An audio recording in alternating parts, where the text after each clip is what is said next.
Bedard Patriots Podcast with Nick Cattles.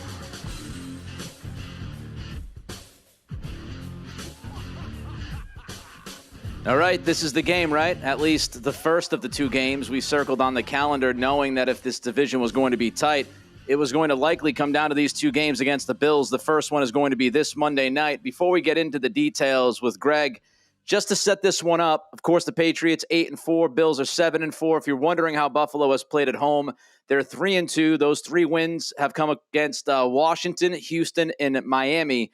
The two losses, Pittsburgh in week 1, Indianapolis 2 weeks ago. And Greg, what is fascinating about this matchup in the big picture is really how close these teams are when you talk about level of competition and where they stand. The Bills, they have the weakest strength of schedule in the AFC. They have the second weakest strength of victory in the AFC. If you're wondering, Indianapolis has the weakest strength of victory. But then when you look at the Patriots have the third weakest strength of schedule in the AFC, and they have the fourth weakest strength of victory in the conference. So both of these teams are seen as in that top tier in the AFC, but you could argue they haven't really been challenged as much as you might think, or you could argue that the AFC is just really one big cluster. When you look at this game, Greg, you know, the Patriots, they're looking to take back that, sweep from last year. How do you look at this one in the big picture to start off?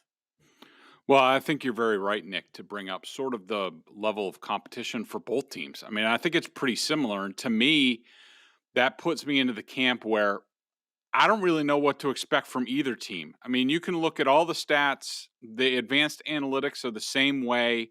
The Patriots and the Bills rank very high in offense and defense, but are they just sort of paper champions at this point?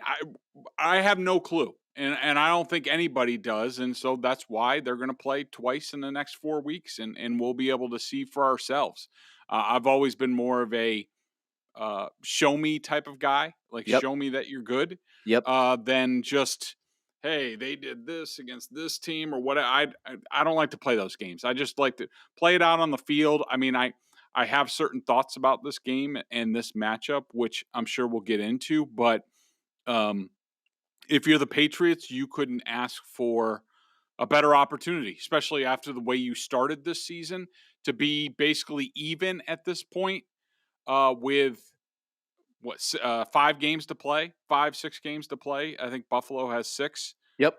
You couldn't ask for anything more. And this is when we talked all year.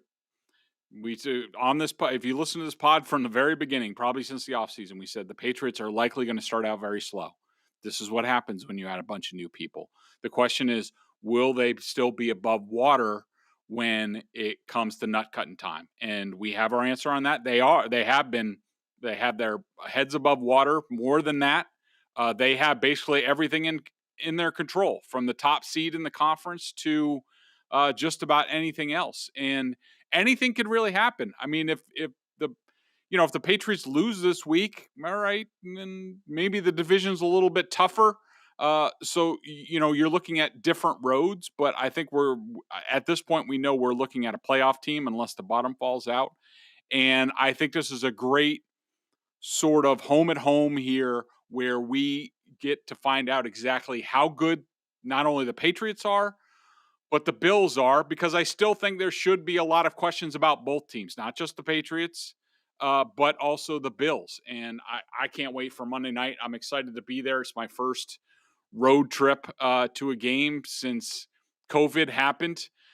So I had this one circled on my calendar once things started to turn from the Patriots, and I will be there, and I'm excited, and I'm sure Bills Mafia will welcome me with open arms up there. I also booked security on my way there, so yeah. Yeah, I mean, when you look at this, we talked about the stretch, and there were kind of two stretches. If you wanted to include the 4 games with Tennessee, the 2 Bills games, and the Colts game, you could say it was like a 6-game stretch, right? Or the 7-game stretch. You had the Chargers in the mix, you had the Browns in the mix. I don't think anybody was necessarily frightened by the Falcons. And I said at the beginning of this 4-game stretch, Tennessee, Buffalo twice, Indy. If you go 2-2, you feel great. That would leave you at 9-6 to go against Jacksonville and Miami. There you go. Your fate is in your own hands, I believe. So they're in a good spot. I mean, if they could win Monday night, you're 9-4 going into your bye. You have to feel great about that. So I do think this is a significant game, Captain Obvious, just walking into the room. Of course, the Patriots want to get that sweep back, as I mentioned. They lost both games last year. I think all of us agree that if Cam Newton doesn't fumble at Buffalo, New England likely wins that game. But let's start with the quarterback, because I think that is pivotal, and I'm sure you believe that as well, Greg. The Buffalo Bills, Josh Allen, had an MVP-like season last year. I think he's taken a step back, at least a half a step back this year. I don't know how you want to quantify that. I know you have not been a big Josh Allen guy. One of the storylines, of course, is going to be Allen versus Belichick, Greg. Yeah, absolutely. And I think that Belichick, no matter what he said at the podium this week, all the flowery words about Josh Allen, and It wasn't like he was factually incorrect. I mean, the improvement, it was sort of a backhanded compliment. And it's sort of the way I think Bill and I see Josh Allen the same way. And we have all along, which was after his first 2 years in the league, we were like, holy hell. I mean, the Bills, all right, Bills didn't get the guy they tried. Go back into the draft, get another guy just in case. If he improves, great. If not, what have you. Just don't do what the Jets did with Mark Sanchez, which was, just put all your eggs in the Mark Sanchez basket. The Bills got a little bit lucky. Josh Allen did turn a corner last year, a huge corner. I mean, we have never seen, and Belichick basically said this, we've never seen improvement like Josh Allen has from his first 2 years to last year, and even to this year, continuing into this year, because he has been good. He has taken a step back, and that's even against the 32nd offensive schedule that he's played. Yeah. So, yeah, he's been good, but he's also played the easiest schedule in the league. So, his proving ground, and we talked about it with the Patriots, it was like, we had that stretch where it was basically like, all right, this is the stretch to show us that you're a viable postseason contender. Now this is the stretch which shows us your ceiling. And this is the Bills have a killer schedule coming up. So even if the Patriots drop this game and say they just each team holds serve at home, that might be good enough for the division, because the Bills have some killer games coming up on the schedule where the Patriots are largely by those, other than the Colts and the Bills. I think that Josh Allen is a guy who, look, I thought he was, headed more towards bum category after his first 2 years. You can't sustain being that inaccurate in this league. He turned a corner in that regard. He's gone to now the good category for me. He went there last year. I'm not an idiot. I've always respected the talent. You'd be a moron not to say that he is among, if not the most talented quarterback in the league. But to me, he's in the Andrew Luck category for me at this point, which is he's good. Sometimes he can be really good. But to me, he's not elite because he makes too many critical mistakes in critical moments against critical teams. And just look last year at the playoffs. The Bills barely survived that divisional game against the Colts. The Colts, if you watched in-season Hard Knocks, they basically felt like, they basically blew that game, that they should have had that game. Then they went back in there and destroyed Josh Allen and the Bills a couple weeks ago. Yep. And then the AFC Championship game, I thought Josh Allen peed down his leg again and cost the team. And we've seen that this year. First half against the Saints, who don't even have an offense. He was terrible in the first half on Thanksgiving. Rebounded in the second half, but, going up against Trevor Siemian, anybody can do that. But I think Bill knows how to play Josh Allen. You change up the looks. They have to be banking that he's going to throw them at least a couple balls in the game. And I'm sure Belichick is back there saying, like, are you going to catch those? He's going to throw balls to us. He's going to hang in the pocket too long. He's going to allow himself to be strip sacked. Are we going to take advantage of those opportunities or not? Because I think on the road in the weather conditions that we will likely get on Monday night, the Patriots are going to need to do that. Yeah, the weather, it's going to be very windy. As far as the report goes now, of course, the old corny joke, if you don't like the weather, wait 5 minutes. But right now it's supposed to be very windy, wind chill of like 17, so it's going to be cold and windy. We'll get to who that might favor in a couple of minutes. A couple more notes offensively quickly about the Bills. You mentioned the turnovers, Greg. And by the way, I completely agree with you about Josh Allen as a quarterback. And if you look at one of the weaknesses for this offense for Buffalo is they turn the football over. And that has to do with the quarterback. Allen has 7 interceptions in his last 4 games. So he's going to chuck it up. You're going to have a chance. And, Mr. Interception might come down with 1 or 2 on Monday night. Mm-hmm. Another weakness, and people might kind of be misled when you look at the numbers, because their rushing offense, when you look at the numbers, statistically is really good. It's pretty damn good. But a lot of that is Josh Allen. The running back production has not been consistent for this team all year long. Zach Moss has been in and out of the lineup. Devin Singletary has not been the guy they thought he would be. They brought in Matt Breida. He played a pretty good game a couple of weeks ago. But this run offense, if you play disciplined football and you contain Josh Allen with his legs, Buffalo doesn't run the ball well.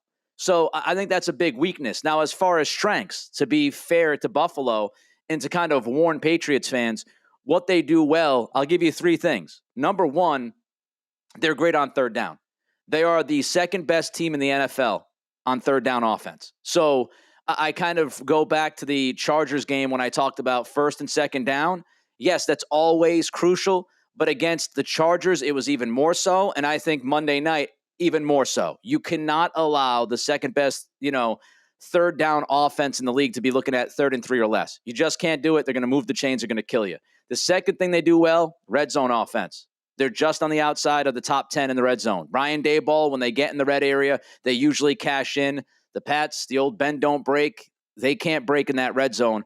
And finally, chunk plays, Greg. They're 6th in the league in yards per play. So, Stephon Diggs is a guy that can hurt you with the chunk play. Allen with his legs can get you 20 to 25. Emmanuel Sanders every once in a while can beat you downfield. We've seen Dawson Knox make a couple of catches downfield. Yep. You've got to limit their chunk plays. Nothing big. Make Allen beat you by being patient and dink and dunk and try to survive 3rd and medium or 3rd and long. I think that's the game plan for the Pats defense. Speaking of that Patriots defense, Kyle Duggar likely out due to COVID protocols. Greg, how's this impact the defense? Yeah, I mean, most weeks I would say it's not that big of a deal considering they play with, 3 safeties and you can figure it out. But against this Bills team, I think it is a big deal if he is indeed out and he can't come back from COVID protocols, because I went back and I looked at last year's games and how they played the Bills. And look, Duggar I don't think he played at all in the first matchup. He was a rookie. He played a lot in the second matchup. But really the Patriots, due to the way the Bills play, and the Bills are, they rely on their receivers, their tight end. They're not a big running game team, and they don't have a physically imposing offensive line. So that's the type of team that the Patriots traditionally would put a lot of defensive backs on the field. They would go with a light box and play coverage. And if you want to take the run, take the run. And last year, the Patriots played a lot with 2 safeties, not just 1, 2 safeties at linebacker, Adrian Phillips and Terrence Brooks, who was more of a special team safety at that point. Duggar has now ascended to that role that Brooks would have. I fully expect that if he was healthy, we would see a lot of at least Duggar in the box, if not with Adrian Phillips, to sort of Duggar's the guy that you look at if you're going to combat the read option game of Josh Allen and his running. Duggar would be a perfect guy, because he's bigger, he's stronger. He could take on Josh Allen and not bounce off of him. Right. And so to me, I think not having Kyle Duggar in this game hurts more than most games. But I will say it looks like Jamie Collins is coming back this week. His athleticism will certainly help in the box against Josh Allen, another guy who's probably, if you matched them up, almost a perfect clone for Josh Allen, maybe a little bit shorter, but very similar in terms of the athletes that they are. And so that makes it a little bit better, but I do think it's a tough week to lose Kyle Duggar. All right, let's circle back to the weather. Again, windy, wind chill of 17. Who does it favor? You know, you can make arguments on both sides. I have to think it favors the Bills slightly in this game. I mean, just because we don't know how Mac Jones plays in these weather conditions. I mean, not that I'm saying that that Josh Allen is Brett Favre or anything like that, but he's got a big, strong arm. He can cut through wind, He's used to it. and he can run the ball. He's used to it. Played in Wyoming. Now he's in Buffalo. I mean, if we think that last week for the Patriots gave us an indication of where Mac Jones is in cold weather, and I'm not saying it was. We don't know that. Like I said in the last pod, we don't have enough information. It could have been just a coincidence that he was a little bit higher on his throws in that game. Happens. But if that was an indication, then you have to think that the Bills at least have a more viable passing game. But then again, you look at it and you say, well, the Patriots in their running game. If both teams have to go to running games to move the ball, obviously that favors the Patriots over the Bills, as you said before. Even though the Bills have a couple things going in their favor this week. They're getting John Feliciano. They're pretty good left guard. He would step in for Bodeger, who's just awful at left guard, so he helps. And then they also should be getting back their nose tackle, Star Lotulelei, or however you pronounce it. He's coming back this week, or at least can be activated this week, and he makes their run defense much different when he's out there. So to me, I give the edge to the Bills just because of the unknown Josh Allen? What's his name? No, Josh not Allen? Josh Allen. Mac Jones. Oh, Just because of the unknown Mac Jones factor.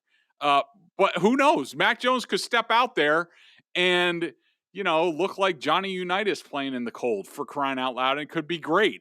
We have no idea what Mac has in store for us. I'm excited to see. Again, this is a big litmus test for a lot of aspects of this Patriots team. all right. So one of the notes that you made as we got ready for this podcast was that the Bills are almost perfectly constructed to counter the Patriots, except for 4 key swing spots. Now, we're going to get to those 4 spots. One of them is Josh Allen. So before I get to the other 3, since we've already talked about Allen, do you have anything more to say about Josh Allen?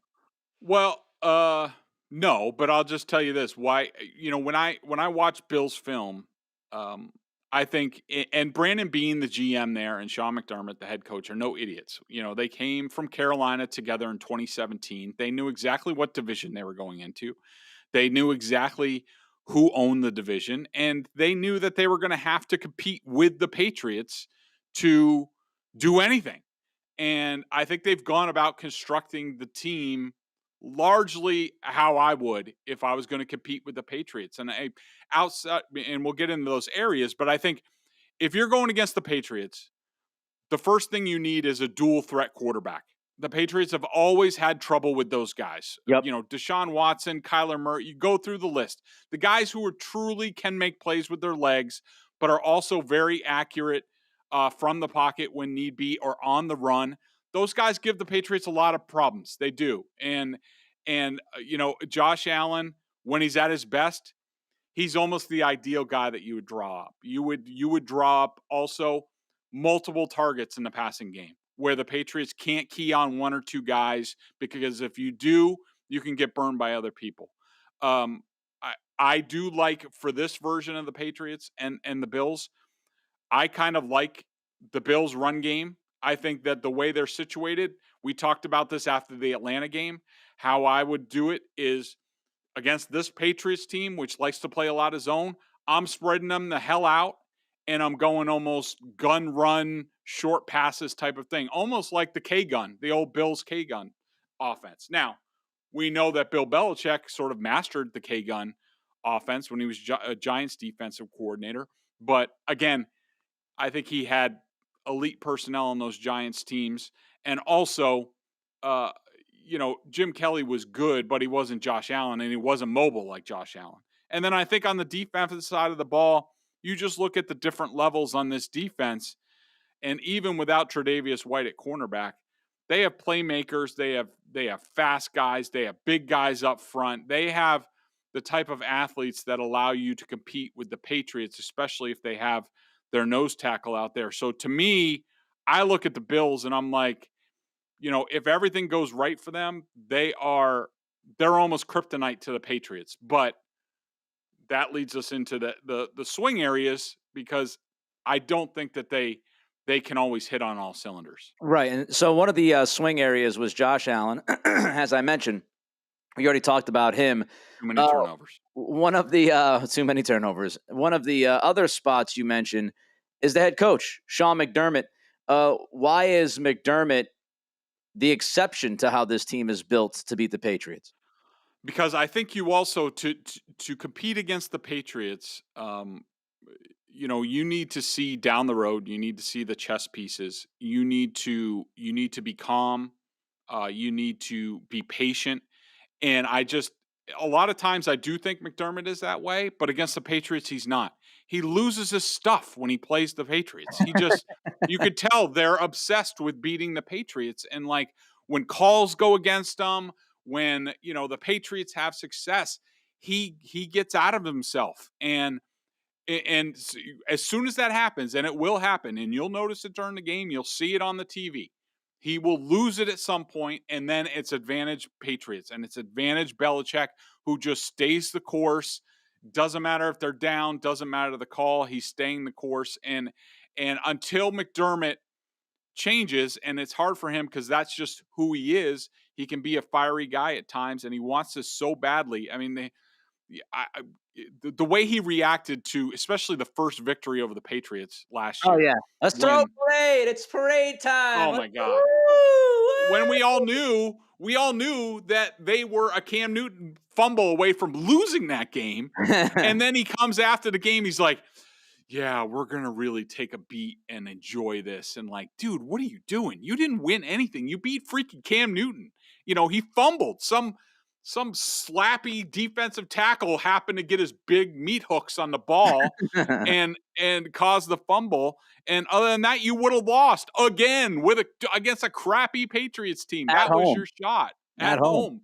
And so that's just an example of how I just don't think McDermott totally gets it. And so to me, it's advantage Belichick. Another aspect that falls short for you is the offensive line of Buffalo. Yeah, they just haven't been able to get it right. And I think a lot of it is at center. I've never liked Mitch Morris, the center, whether he's in Buffalo or Kansas City. He's just not athletic enough. He's not tough enough, in my opinion. I think Deion Dawkins is okay at left tackle. Right tackle has always been an issue for them. I don't think I just don't think their interior is good enough. And when you deal with the Patriots and how they like to stunt and twist, you have to be very smart, you have to be tough, and you have to be athletic on the interior. And I just don't think the Bills are even close to being where they need to be in that area. Could be a big Christian Barmore night then. The last one, again, we've got McDermott, we've got Allen, we've got that offensive line. The last one that you note is Tremaine Edwards, who is their linebacker. Yeah, and actually I misspelled it. It's Edmonds. I always get him mixed up with somebody else. But yeah, I mean, everyone, he's a PFF darling. Everybody loves Edmonds. I think that Bill Belichick would love to have Edmonds. He's his type of linebacker. He's like Brandon Spikes, but a little bit faster. My problem with him is they basically rely on him to be the Mike. Yes, they put Matt Milano next to him, who's smaller, more athletic, a more cerebral linebacker. So you would think that the pairing would work well. But I think that Edmonds gets sucked up into play action too much. We all know that that's the Patriots' bread and butter, especially now that Mac Jones is in the pocket. Even last week in play action, Mac Jones was perfect on all his play action passes. You can target him there. You would like to have a smarter middle linebacker who can read his keys quicker and understand when play action is coming. And also, to me, he's a liability in coverage. He's too slow. They're not afraid to. They'll let him be there one-on-one with a running back, and I think it's very dangerous. And he usually, against the Patriots, gives up one or two big plays a game. And so, to me, he's one of those guys that the Patriots look at on the Bills defense and say, we're going to target him. We're going to have specialty plays for him because we know the Bills sort of do what they do. This would be an offshoot of things I don't love about the Bills, is that with Leslie Frazier as their defensive coordinator, yeah, he's a little bit multiple, But largely they do what they do, and they play a lot of zone. They don't play a ton of man-to-man. They don't normally travel Tre'Davious White when he's healthy. And, you know what you're going to get out of Edmonds. So the Patriots can target him, and they will. So that's the final area where I don't love the Bills and how they match up with the Patriots. I'm glad you corrected the record because it didn't look right to me, but my brain is mush with this cross-country move. I'm glad you mentioned it's Edmonds. A couple of notes on this defense. When you look at the numbers, the way we started this podcast out today was talking about the schedule and how you don't really know. And Greg mentioned you can look analytically, you can look statistically, but you don't really know how good, either side of the football truly is in Buffalo. When you look at the numbers, they have been spectacular on defense. They're just in the top 10 all over the place. I do think once you start to see so many 1s, 2s, and 3s next to the category as far as ranking in the NFL, no matter who you play, that means you got a good defense. So I think Buffalo's got a good defense. I don't know if they're as great as their numbers tell you, but they have been so good defensively against this week's schedule that you have to give them at least some just due. So I think they're a good defense. They're fourth on third down. They're top 10 in red zone defense. They are also number 2 in takeaways. So Mac Jones and company has to take care of the football, and I think that's a critical point that Bill Belichick has made in the past week or two. He's talked about how this season has swung around, and one of the things is ball security. They're forcing turnovers, and they're taking care of the football. Their plus-minus has just swung completely in the opposite direction since that, tough start. The other thing about Buffalo is that they're number 1 in pressures, in pressure percentage when you look across the NFL. So they are going to go after Mac Jones here and there. Mm-hmm. How do the Patriots deal with that? How does the offensive line deal with that? It's a big question. Can the Patriots run the football effectively to take some of that heat away? All questions. Their weaknesses, though, you mentioned this a couple of times. Tre'Davious White is out. I do think that affects their defense. I do think that makes their defense weaker than it is with him because he's just really good. And we talked about their run defense. It's been inconsistent, to say the least. The one last thing I would say before we get to the game pick, they lack discipline. And when you talk about Sean McDermott and how he handles things at times, kind of creeps itself into the team. And what I mean by that is when you look at them, they're tied for 5th in most flags this year, tied for 5th in most penalties. They've got the 10th most penalty yards. So they will give up some plays, and they will also shoot themselves in the foot. So that's really how you attack them. If you can run the football, you take advantage of the Allen mistakes that Greg and I mentioned earlier. You limit him in his ability to extend plays and run around and use his legs to pick up first downs. You keep them to medium on third down. And then you kind of just let them do what they do, which is shoot themselves in the foot, make some key mistakes, and open the door for you. The Bills right now, by the line you gave me, of course, this changes depending on where you look. Some might have them as 3-point favorites. I saw the Pats as a +3 earlier or whatever. You have 2.5. So let's take that line. Buffalo Bills laying 2.5 at home Monday night against the Patriots. Greg, what is your pick? Yeah, well, I mean, this sort of goes to what I said before about, there's a lot of information that we don't have about these teams. We don't know how good they are. We don't know how they fare in big games this year against, apt opponents. I mean, even you look at the Bills, yeah, they beat the Chiefs, but to me it's about when you play teams, not, who you're beating. It's, when you beat them. And we all know that the Bills beat the Chiefs when they were completely scuffling. They didn't, they've righted the ships. If they played the Chiefs this time, I'd probably like the Chiefs. And they gave up 400 yards, by the way. So it's not like the defense. Yeah. KC didn't score a lot. That was more to the red zone. KC had 400 yards in total offense. So they did move the football against the Bills. Right. And, we know that the Patriots early on in the season, they lost to the Bucs and the Cowboys, but played them well. But that was when they were 2-4. It would be a different matchup now because they're a different team. Yep. And, so for that reason, in this first matchup, I'm going to revert back to just how I see the teams matching up. And, like you said, there's so many X factors with the Bills. I think what you brought up about McDermott and how, sometimes he loses control and that leads his team to lose control. But I think the Bills right now being at home in the weather on Monday night with their ability to spread out the Patriots, dink and dunk them, Josh Allen's running ability. And I think their ability, to rush the passer. I think they'll be able to stop the run if Starr is back. Not stop it, but at least, keep the Patriots honest.